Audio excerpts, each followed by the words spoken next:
The need for an educational recalibration has arisen out of a currently flawed system, which has been exacerbated by increased government intervention. The consequences of a smaller, more disruption-free classroom compared to one that is reluctant to abandon its overly compassionate mantra create observable differences in eventual income. The attainment gap between those with access to privately run schools and those without is increasing. And as we've seen throughout history, as inequality increases, societies destabilize. Such a reconstruction is feasible by the implementation of a free market system, allowing schools to compete for more customers rather than more government funding. With the real threat of extinction, schools will have to be more efficient and cater to the needs of the pupils and parents rather than their own self-indulgences. Inevitably, such a radical change will have to take effect gradually. This is no quick fix. The first step would require each school district in the United Kingdom to buy into and adopt the school voucher system, permitting all parents the freedom to choose which school they want their children to attend. Such a system, or variations of such, have been attempted around the world over the past 3 or 4 decades. But the main reason that vouchers have not been fully realized is due to the governmental and educational administration bureaucrats imposing arbitrary hurdles to preserve their own positions at the expense of the parents' freedom to choose. It's hard to think of a bigger obstacle to equal opportunity than the quality of schooling that children from low-income families have access to.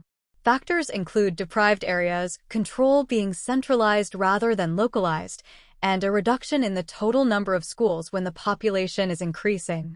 In the 2022-23 academic year, there were 32,172 schools in the United Kingdom, 578 fewer than there were in the 2010-11 academic year.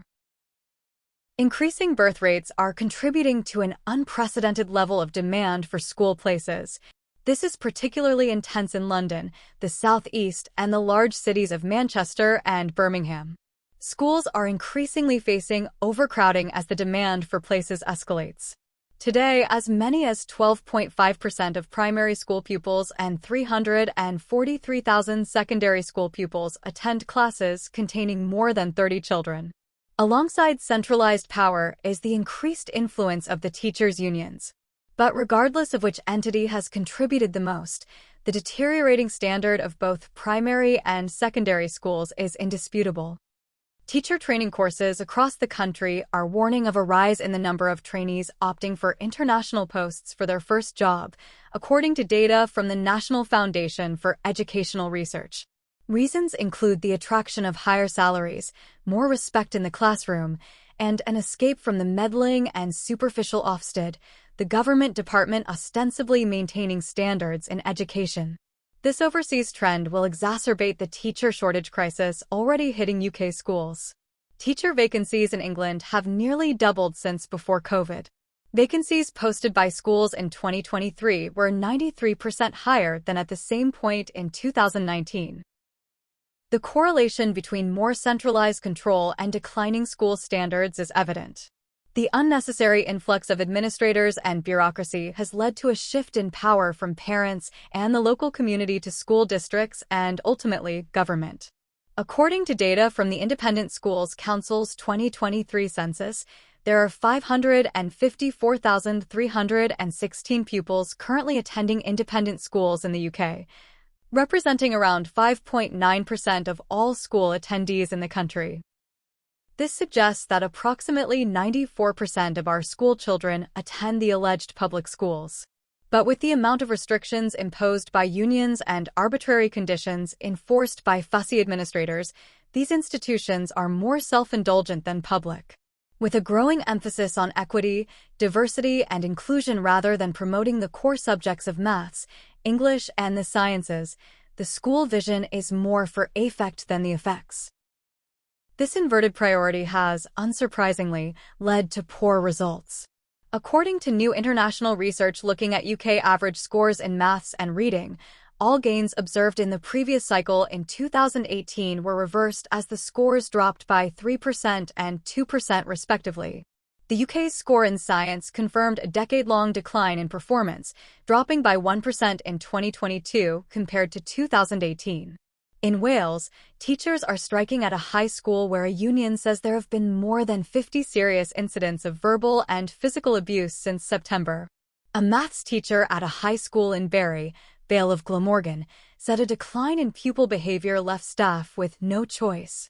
A teachers' union said 6 schools in Wales are now in disputes over classroom safety. And there are a growing number of similar complaints across the UK.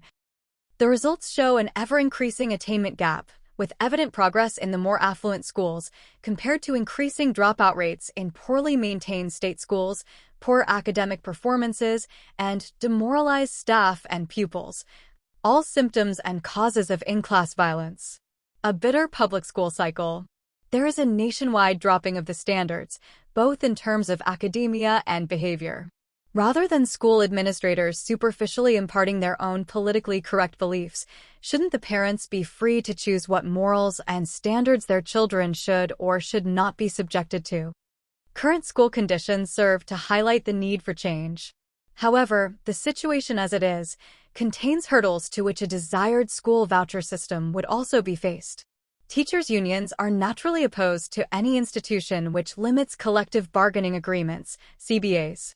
And charter schools not only deploy the school voucher system, but they also have disproportionately less CBAs for their staff, contending that such contracts are antithetical to charter school freedom, flexibility, and innovation.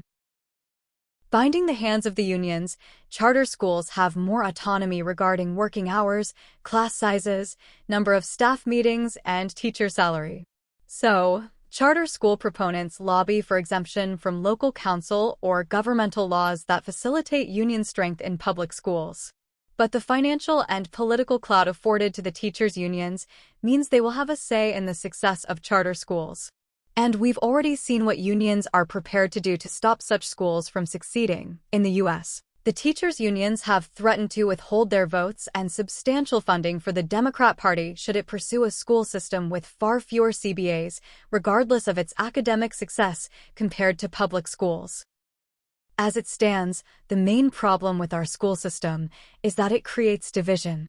Yet the prospect of a school voucher system, which would dramatically reduce the head start afforded to the more affluent children, does not seem infeasible. While this approach does not discount the undoubted advantage of natural intelligence, it does tend towards a system whereby the disadvantage of being stuck with an undesirable school solely due to a postcode would be removed. Entry to schools would be determined by what the parents deem appropriate, forcing schools to compete. Giving all school pupils as much of an equal opportunity as possible will greatly increase the chances of the less well-off in the job market, rather than churning out generations of children, 20% of whom are illiterate upon completing high school in the UK. And without a private free market in the education system, it's hard to see how the current situation will improve. How else will the power be diverted from the impersonal, centralized establishment to the clientele? Education is a simple case. We don't want to, it isn't a public purpose to build brick schools and have students taught there. The public purpose is to provide education. You're a producer, producing a product. And if you want to subsidize the production of that product, there are 2 ways you can do it. You can subsidize the producer, or you can subsidize the consumer. In education, we subsidize the producer. We subsidize the school. If you subsidize the student instead, you would have competition. The student could choose which school he would go to, and that would force the schools to improve and to meet the taste of their students.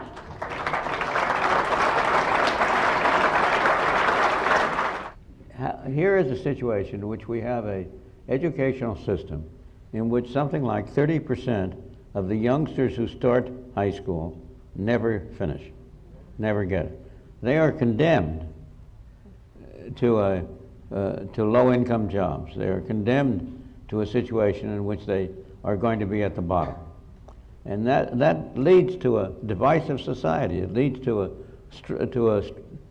stratified society rather than one of general cooperation and general understanding. Literacy today in the United States, effective literacy, is almost surely less than it was 100 years ago. before we had any government involved in education at all, you had the majority of youngsters were schooled and were literate, were able to learn. It's a disgrace for a country like the United States to have 30% of the population never graduate from high school. The number is more than that because I've left out those who have dropped out through elementary school. It's a disgrace that people can't read and write. And it's hard for me to see how we can continue to maintain a decent, free, human society if you have a large subsection which is condemned to poverty and to handouts. Education ought to be a state and local matter, not a federal matter. So it ought to be a local matter, but it ought to be a parental matter. The responsibility for educating children is with their parents.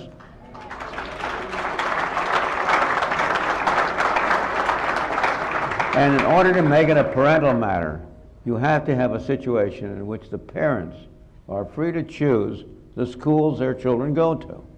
They aren't now. Today, the schools pick the children. Children are assigned to schools by geography, by where they live. And essentially, you've got a school picking its own children. As I said in 1955, take the amount of money that we're now spending on education, divide it by the number of children, and give that amount of money to each parent. That's what we're now spending now. We keep on spending that, but spend it in the form of vouchers going to all parents.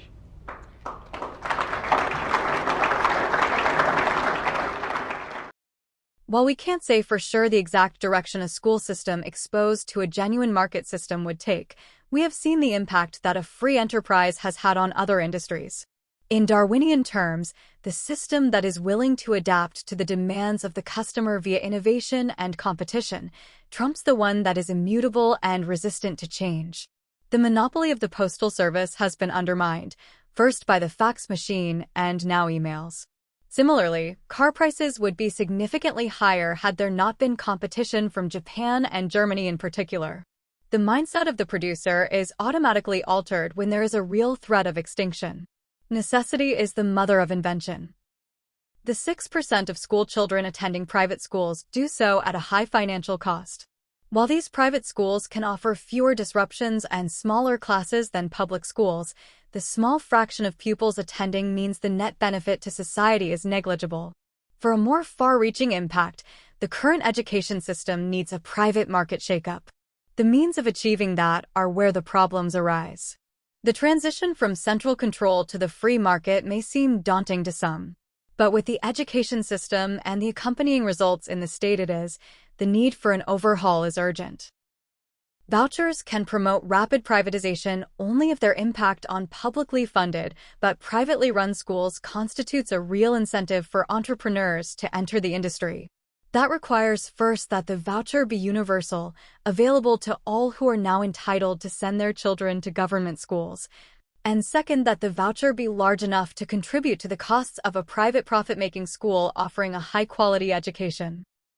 On a per-pupil basis, the total funding to be allocated to schools for 5 to 16-year-olds, in cash terms, in 2024 to 25 is £7,690. A 49% increase compared to £5,180 allocated per pupil in 2010 to 11.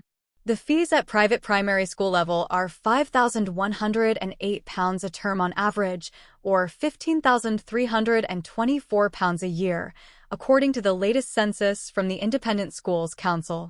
At a private secondary level, the average fees are £5,854 a term or £17,562 a year.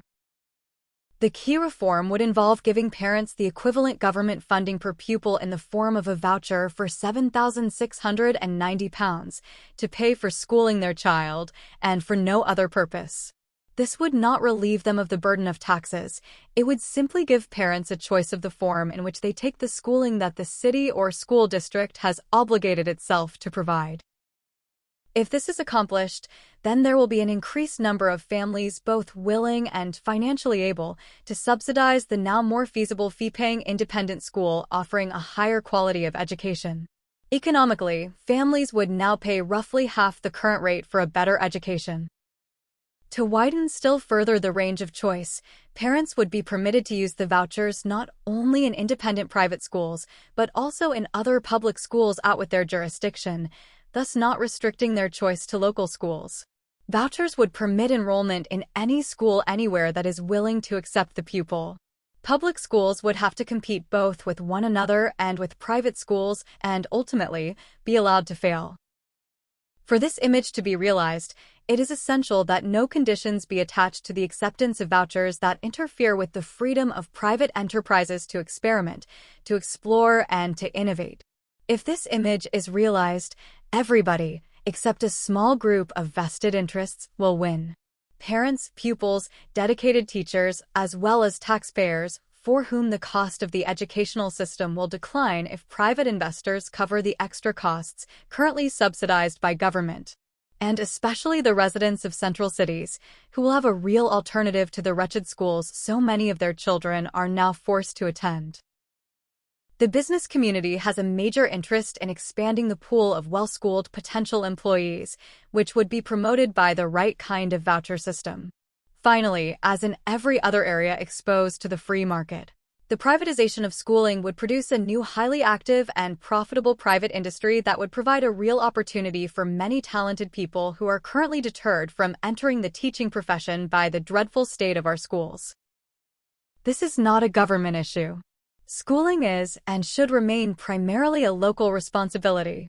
Support for free choice of schools has been growing rapidly and cannot be held back indefinitely by the vested interests of the unions and educational bureaucracy. Given the chance to take effect, the demand for a school voucher system, via free market principles, would flourish as it demonstrates its effectiveness. To get a majority of the public to support a general and substantial voucher, we must structure the proposal so that it 1. Is simple and straightforward so as to be comprehensible to the voter, and 2. Guarantees that the proposal will not add to the tax burden in any way, but will rather reduce net government spending on education.